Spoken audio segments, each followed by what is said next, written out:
है? हाँ, गोवर्धन, गोवर्धन, हाँ। तो हमारी समस्त इंद्रियां अलग अलग बटी हुई हैं। किसी व्यक्ति को कथा सुनने में बहुत अच्छा लगता है, पर दर्शन में इतना सुख नहीं मिलता। किसी व्यक्ति को दर्शन में सुख मिलता है, लेकिन कथा में आती ही उसको निद्रा आ जाती है, सो जाए बेचारो। किसी को दर्शन में भी सुख नहीं मिलता, किसी को कथा में भी सुख नहीं मिलता। उसको केवल एक ही चीज की प्रतीक्षा होती है। कोई वृंदावन जा रहा, सुनो, वहां से पेड़े लिया ना, उसको प्रसाद पाने का ही सुख होता है। मंदिर जा रहे हो, वहां से प्रसाद जरूर ले आना, उसको प्रसाद का ही सुख होता है। कई कथाओं में प्रसाद की व्यवस्था होती है, तो आधे श्रोता तो इसीलिए आते हैं कि कथा के बाद प्रसाद मिलेगा। कहीं कहीं कथाओं में, ग्रामीण क्षेत्रों में लोग क्या करते हैं, आयोजक लोग, ताकि लोग कथा में आए, इसके लिए भोजन की व्यवस्था करते हैं। लोग भी इतने चतुर हैं, वो तभी आते हैं जब कथा विश्राम होने वाली हो, ताकि विश्राम होते ही भोजन में बैठे। तो किसी को दर्शन में सुख है, किसी को श्रवण में सुख है, किसी को पाने में सुख है।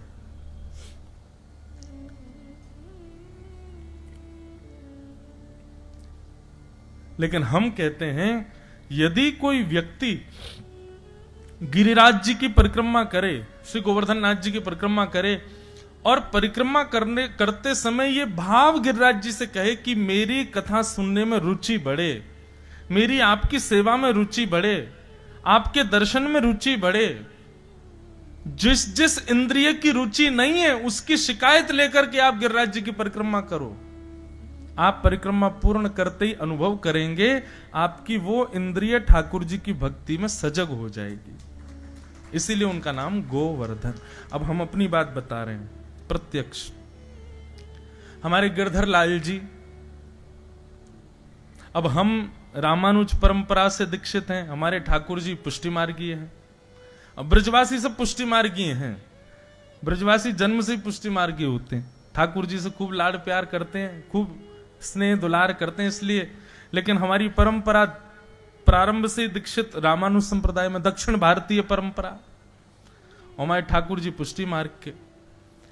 अब वो कथा तो बड़ी है कि लाल जी पधारे कैसे हमारे पास, लेकिन जब ठाकुर जी आ गए तो मुझे दिन रात एक ही चिंता रहती थी कि मुझे तो श्रृंगार आता ही नहीं है, कैसे करते हैं, क्या करते हैं, क्या करें। तो आपको अपना अनुभव बता रहे हैं हम। मेरी दंडवती चल रही थी, दंडवती के बीच में ठाकुर जी आए थे, गोवर्धन की दंडवती कर रहे थे हम, उसके बीच में ठाकुर जी आए। तो जब ठाकुर जी आए, हमने जो थोड़ी बहुत दंडवती रह गई थी वो दोबारा प्रारंभ की, तो तब ठाकुर जी संग थे। दंडवती करते करते यही भाव रखा कि हे गोवर्धन नाथ जी, आपका श्रृंगार कैसे करें, आप आ तो गए हो, हमसे श्रृंगार होता नहीं है, हमसे आता नहीं है। हम कथा कहने में निपुण हैं, भजन कीर्तन पद गाने में निपुण हैं, भोग वोग भी थोड़ा बना लेते हैं, उसमें भी निपुण हैं, ये श्रृंगार हमसे नहीं होता। और आप विश्वास माने, जिस दिन दंडवती पूरी हुई, उस दिन से आज तक ठाकुर जी का श्रृंगार देखो आप, कैसे मधुर सजते हैं ठाकुर जी। हम कोई अपनी प्रशंसा नहीं कर रहे, हम छोटे छोटे बच्चों को, कई सेवा करने वालों को श्रृंगार सिखाते हैं ठाकुर जी का कैसे करना चाहिए, और कहीं सीखा नहीं, ये श्री गोवर्धन नाथ जी की कृपा। इसलिए जिस सेवा में आपको लग रहा हो कि आप ठाकुर जी को 100% नहीं दे पा रहे हो, जाओ वृंदावन और गिरिराज जी की परिक्रमा लगाओ। परिक्रमा पूर्ण होते ही उस सेवा में आप निपुण हो जाओगे। इसीलिए उनका नाम है गोवर्धन। गो यानी इंद्रियों का जो कृष्ण भक्ति में वर्धन करे, वो गोवर्धन। जितने भी रसिकाचार्य हमारे वृंदावन में हुए, सब गोवर्धन की परिक्रमा करते थे। क्यों? ताकि भजन में मन लगे, ताकि। अच्छा, एक और बात, कई लोगों में भक्ति आ जाती है, पर फिर भी उनकी इंद्रियां, कुछ कुछ इंद्रियां सांसारी बनी रहती हैं। जैसे सबसे भयंकर है ये जीव। हम कथा तो सुनते हैं, भजन करते हैं, सेवा करते हैं, लेकिन जीव के चट्टपने पे बिल्कुल कंट्रोल नहीं है। जीव नहीं काबू कर पाती अपने ऊपर। जाओ गोवर्धन परिक्रमा करो। जो इंद्रिय बिगड़ रही है, उस इंद्रिय को भी निपुण करते हैं श्री गोवर्धन नाथ जी, उसके दोष को भी नष्ट करते हैं श्री गोवर्धन नाथ जी। अनेक भाव हैं, लेकिन मेरे को ऐसा लगता है भक्ति पथ पर चलने वालों को जो भाव चाहिए, वो प्रधान है। इसलिए जिस इंद्रिय को आप अपने वश में नहीं कर पा रहे, जाओ उस इंद्रिय की शिकायत लेके गिरिराज जी की परिक्रमा करो। 21 किलोमीटर पूर्ण होते होते वो इंद्रिय आपकी भगवत भक्ति में लीन हो जाएगी। ये विश्वास है हमारा। ऐसे ही नहीं है श्री गोवर्धन नाथ जी, ऐसे ही नहीं विराज रहे। हरिदास वर्य कहा गया है श्रीमद् भागवत के वेणु गीत में। हम हरिदास हैं। और वो कौन है? बोले हरिदास वर्य, हरिदासों में भी श्रेष्ठ। ऐसे श्री गोवर्धन नाथ। ठाकुर जी ने उनको अपने नख पर धारण किया, पुनर्विराजमान किया। पूरे ब्रजमंडल में ठाकुर जी की जय जयकार होने लगी।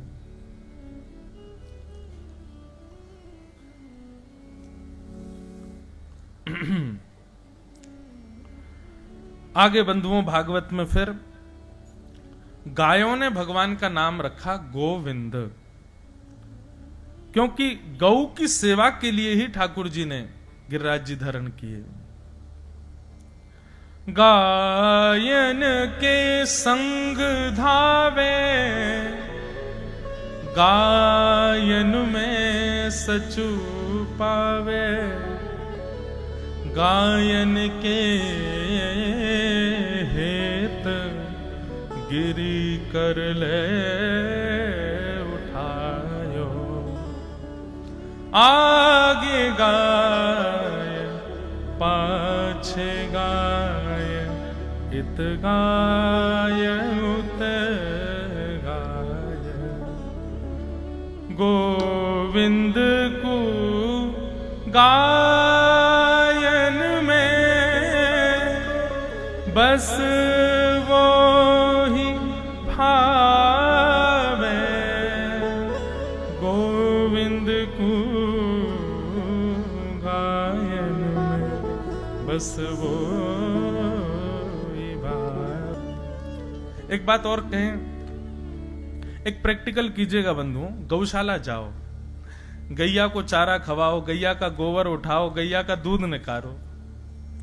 यदि इन 3 कार्यों में आपको बिल्कुल भी डर ना लगे, 3 कार्यों में किसी प्रकार का अपराध ना हो, ये ना लगे गैया खा तो नहीं जाएगी, गैया मार तो नहीं देगी, गैया से किसी भी प्रकार का यदि भय ना हो, तो समझना आप जो भक्ति कर रहे हो वो निपुण है। लेकिन गैया से किसी भी रूप में भय है, गोबर से घृणा हो रही है, गौमूत्र की सुगंधी से मन विचलित हो रहा है, तो समझना भी ठाकुर जी से कोसों दूर हो, आप समीप भी नहीं हो।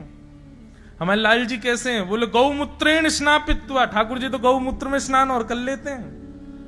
पुनर्गौरज सार्वभकम, और गौमूत्र से स्नान करने के बाद में पाउडर के रूप में गैया की रजी उठा के डाल लेते हैं अपने ऊपर। ऐसे हैं लाल जी।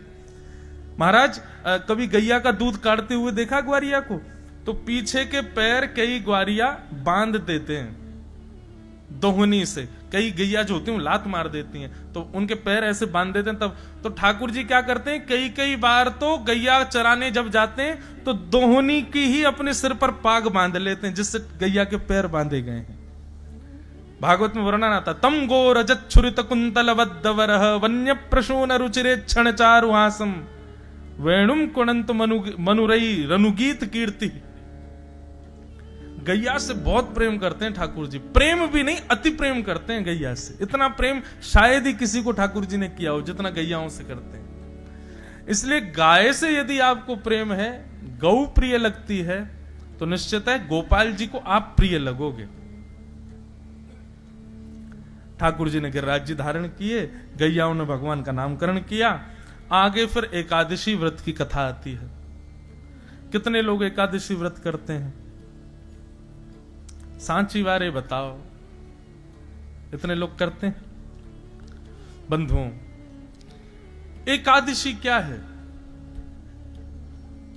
अनेक भाव हैं, पर हमारी दृष्टि में एकादशी वैष्णवों की करवा चौथ है। जैसे एक प्रियतमा अपने प्रियतम के लिए व्रत करती है, ऐसी वैष्णव अपने प्रियतम श्री कृष्ण के लिए व्रत करते हैं। और व्रत का कारण चाहे कुछ भी हो, पर एक ही प्रधान है कि प्रेम बढ़े ठाकुर जी के प्रति। हमारी आयु 2 चीजों से कम होती है, एक तो बहुत खाने से और दूसरा बहुत बोलने से। दो चीजों से आयु पर असर पड़ता है। जितना ज्यादा खाओगे उतनी जल्दी आप अलविदा कह जाओगे, और जितना ज्यादा चपड़ चपड़ संसार की बातें करोगे उतनी जल्दी आयु आपकी कम होगी। व्यक्ति जब व्रत करता है तो अन्न नहीं खाता, और जब वो अन्न नहीं खाता तो उसकी एक दिन की आयु बढ़ जाती है। एक ही दिन की बढ़ती है बस। आज पूरे दिन हमने अन्न नहीं पाया, एक दिन की आयु बढ़ेगी। लेकिन एकादशी व्रत करने वाले वैष्णव पूरे एक दिन अन्न नहीं पाते, और अन्न किस लिए नहीं पाते? बोले ठाकुर जी के लिए नहीं पाते। तो उसका अभिप्राय ये होता है कि एकादशी व्रत करने वाला एक दिन की आयु जो उसको मिली वो ठाकुर जी को अर्पित कर देता है, भगवत चरणों में अर्पित कर देता। बोले प्रभु मुझे नहीं चाहिए, बस ऐसा कर दो, मेरे अब शेष दिन जो हैं, जितनी एकादशी मैंने करी गिन लेना, उतनी एकादशी मतलब उतने दिन ठाकुर जी के हो गए मेरे जीवन के। कई लोग कहते महाराज जी एकादशी का उद्यापन कर लें। उद्यापन का मतलब हो जाता है कि फिर उसके बाद एकादशी ना करो तो चलेगा। मुझे ऐसा लगता है कि क्यों करना है? जब तक धराधाम पर हैं तब तक एक एक, वैसे तो हम हर दिन ठाकुर जी को दें, लेकिन 15 दिन में से एक स्पेसिफिक एकादशी का दिन यदि ठाकुर जी को ही अर्पित हो जाए तो उसमें बुराई क्या है? हम उससे छुट्टी क्यों चाहते हैं? अब मेरी बात सुन के कहीं जिसका होने वाला हो उद्यापन वो बंद मत कर देना, कर लो, पर जिनका अभी मन नहीं बना है उद्यापन करने का वो करना नहीं। अरे जब तक अंतिम श्वास चले एकादशी करते रहो। श्री नामदेव जी के विषय में एक बड़ी सुंदर कथा आती है। नामदेव जी एकादशी का व्रत करते थे, लेकिन वो स्वयं करते थे इतना ही नहीं, सबसे करवाते थे। अगर उनको पता चल जाता कि कोई व्यक्ति रोटी खा रहा है तो उसके घर पहुंच के थाली उठा लाते थे। बोले आज एकादशी, आज नहीं खाओगे। केवल वयोवृद्ध और छोटे बालकों को छोड़ के, और किसी कोई बीमार हो, बस 3 लोगों को छोड़ दे, बाकी किसी को खाने ही नहीं देते। एकादशी के दिन नामदेव जी पूरे नगर में घूमते और घर घर में जाके देखते कोई भोजन तो नहीं कर रहा है। ये भी एक वैष्णव का स्वरूप है कि मैं अकेला भक्ति करूं नहीं, सबसे करवाऊंगा, मैं सबसे नाम जपवाऊंगा, चाहे कुभाव से जपो लेकिन जपो। एक बार ठाकुर जी उनकी परीक्षा लेने के लिए एक ब्राह्मण का रूप धारण करके आ गए, और वयोवृद्ध ब्राह्मण 70-80 वर्ष की आयु ठाकुर जी ने धारण कर ली, और वयोवृद्ध से ब्राह्मण हाथ में लाठी लिए और नामदेव जी के द्वार पर आ गए, और द्वार पर आकर के गिर पड़े। नामदेव जी दौड़े, संत आए, जय हो भगवान पधारो। बोले मैं 20-22 दिन हो गए मैंने कुछ खाया नहीं है, मुझे बहुत जोर की भूख लगी है, मुझे जल्दी से कुछ तुम रोटी बनाओ, सब्जी बनाओ, चावल बनाओ, जल्दी से कुछ बना करके मुझे पवाओ। नामदेव जी बोले देवी केला लेके आओ, सेब लेके आओ, अमरूद लेके आओ, फल खिलाओ।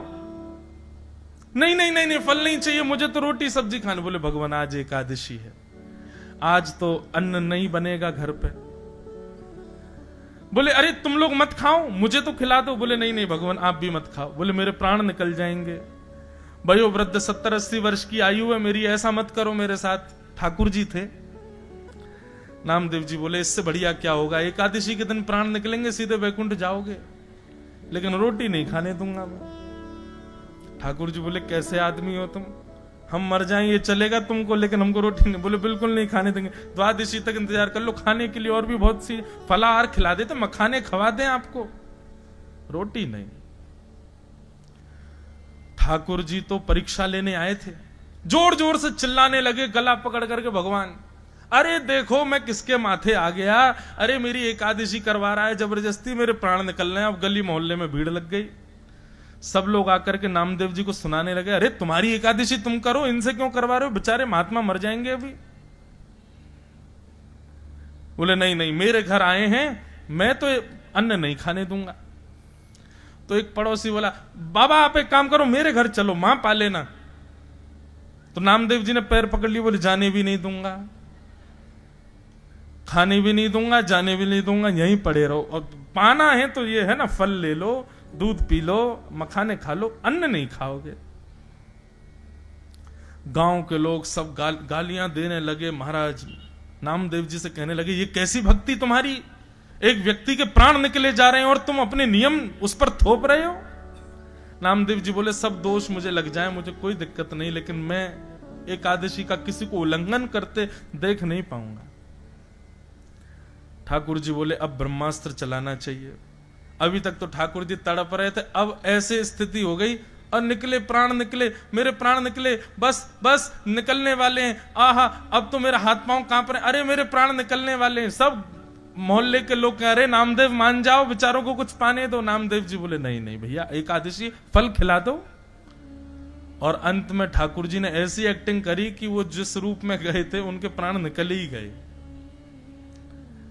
गली मोहल्ले के लोग कहने लगे, राम राम राम, ऐसी एकादशी का क्या फायदा नामदेव, प्राण निकल गए उनके तुम्हारे घर पर, दोष लगेगा तुमको, तुम्हारी भक्ति व्यर्थ है, तुम जबरदस्ती करवाते हो सबसे।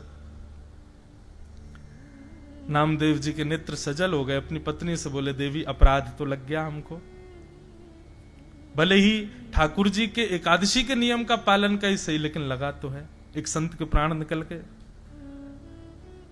अपने घर में ही आंगन में चिता बनाई और उस चिता में उस व्यक्ति का शव रखा और शव के अगल बगल नामदेव जी और उनकी पत्नी और अपने बच्चों को भी बैठा लिया। बोले, हमारा अपराध है ना, व्रत तोड़वाया, व्रत पूर्ण करवाया हमने, एकादशी का पालन किया हमने, तो प्राण भी हम त्यागेंगे। और जैसे ही चिता में अग्नि लगा करके नामदेव जी महाराज बैठे, ठाकुर जी कह रहे थे, वारे नामदेव, तेरी भक्ति को प्रणाम। ठाकुर जी की कमर में जैसे ही ने ताप सा लगा, सोई ठाकुर जी तो उठ के बैठ गए और तुरंत नामदेव जी को खींच करके अपने हृदय से लगाया। इतने में ही देखते देखते श्री पंडरीनाथ भगवान के रूप में वो संत प्रकट हो गए और श्री नामदेव जी को हृदय से लगा लिया। सब मोहल्ले के लोगों ने दर्शन किया, सब प्रणाम किए, देखा तो ठाकुर जी वहां से अंतर ध्यान हो गए। एकादशी के दिन ठाकुर जी आंख खोल खोल के देखते हैं कि आज मुझे कौन कौन याद कर रहा है, मेरे लिए कौन कौन व्रत कर रहा है। इसलिए भैया, वैष्णवों की 3 निष्ठा हैं, तुलसी माला कंठी निष्ठा, दूसरा नाम निष्ठा और तीसरा एकादशी निष्ठा। ये 3 निष्ठाएं जीवन में लाइए। अगर आप इन तीनों से परे हो तो आप अभी वैष्णव नहीं हो। ये यूनिफॉर्म है 3, ये आपको करने चाहिए। एकादशी व्रत का महात्म्य बताया गया।